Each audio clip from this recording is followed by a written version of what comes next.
So good afternoon, ma'am. I am Kim Karen Casillas. I am John Marcredo. And I am Renee Cheika Mandagan. And also together with us is Leichan Manalo. Unfortunately, he's not here because he's out in a dengue.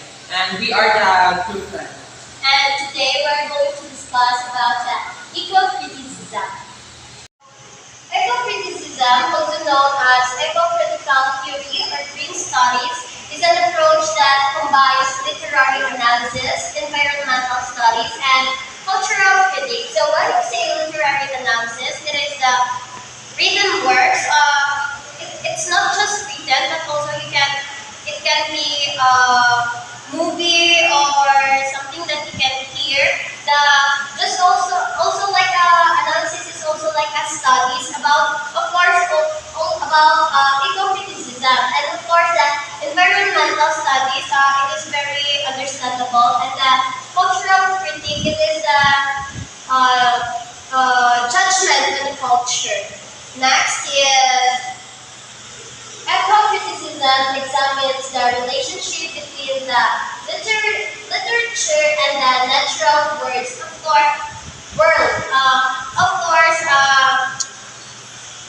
there are lots of literature that tackles about our natural world and everything around us, and it is also related to eco-criticism. Next is the human culture and the environment. Of course, we all know that the environment has a big impact in our culture. And ecological issues and social justice. When we say ecological issues, example of it is the pollution around us. And because of that, you can relate it to social justice because there are lots of people that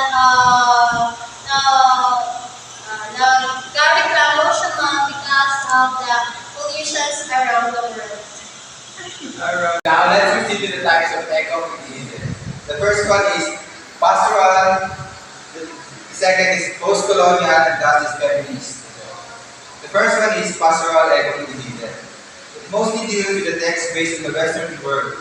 The genre juxtaposes the chaos and corruption of urban life with the peace and serenity of the countryside.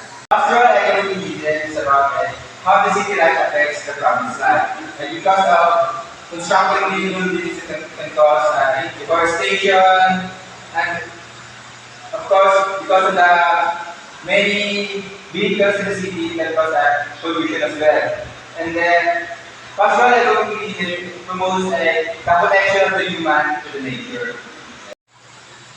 So the next one is feminist eco-criticism.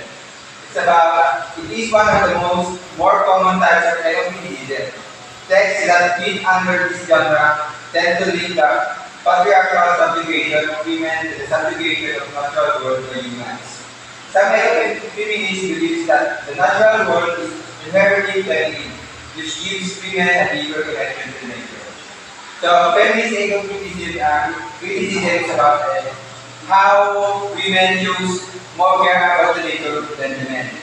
So, we have here the Philippines, we have like plantita, like that. And then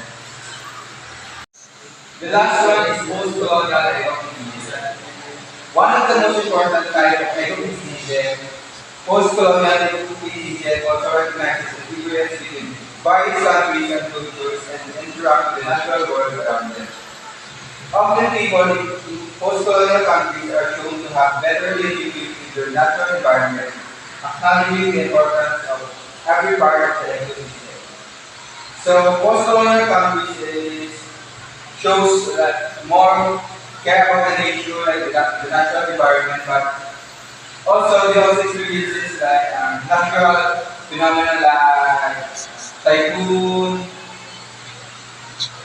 climate change, and flood. So post-colonial eco-criticism is about acknowledging the importance of taking care of our ecosystem. So eco-critical themes. So there are 6 eco-critical themes. First is the nature and culture. Next is the sustainability, environmental degradation, ecological justice, climate change, And the last is human and nature relationship. So first is the nature and culture. So these two are interconnected. Um, they are emphasizing a separable connection between the nature and culture. So next is the sustainability. So it is the ability to preserve the natural needs and preserving the balance of natural ecosystem over the long period of life, and also the ability to preserve the natural needs for the future generations. So next is the environmental degradation. So environmental degradation means the process through which the natural environment is compromised in some way, reducing biological diversity and the general health of the environment. Next is the ecological justice. So, ecological justice it includes the social justice, participation in decision making, and sustainable use of natural resources. So next is the climate change. We all know naman na climate change has a big impact on our ecosystem, just like the rising of temperature, the sea level rise, drought, flooding, and many more. So last is the human and nature relationship.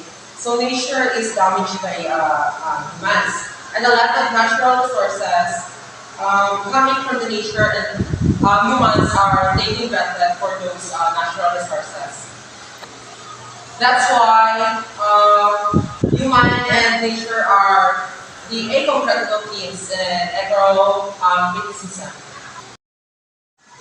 So next is the application. So there are four applications in eco-criticism. First is the literary studies, cultural critique and activist, conversation efforts, and last is the environmental education. So first is the literary studies. So eco-criticism is a field of literary criticism that seeks to explore the relationship between the literature and the environment. So next is the cultural critique and activist. So they seek to employ a postmodern critical perspective in understanding the cultural or social institution. Third one is the conversation effort. So it means that a specific action, activity, or program designed to eliminate or reduce stress or otherwise improve the status of a listed species.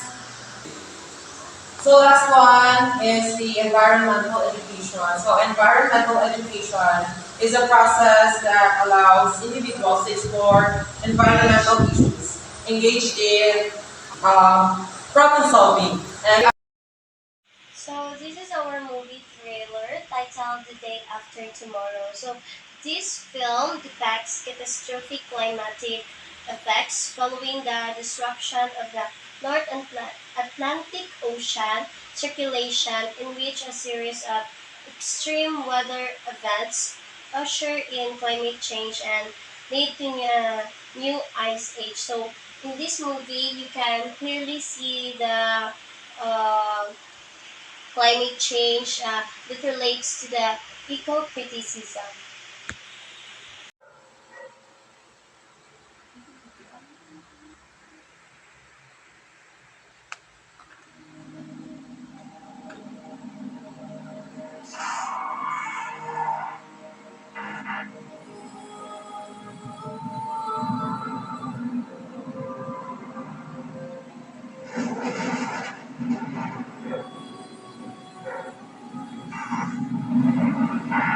Meteorologists are at a loss to explain what is causing this weather and why it is taking time to rise.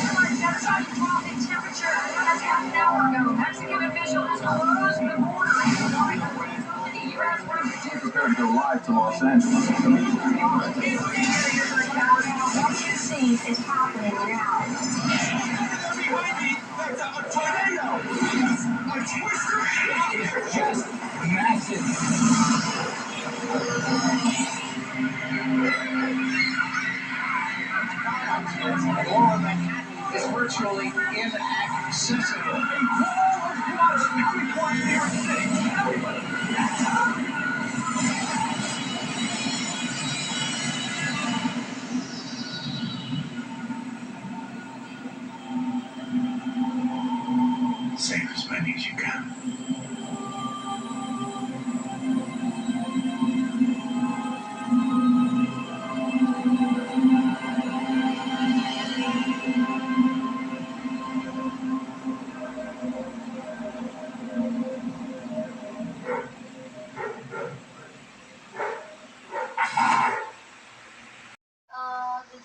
After Tomorrow, it was all about Jack Hall.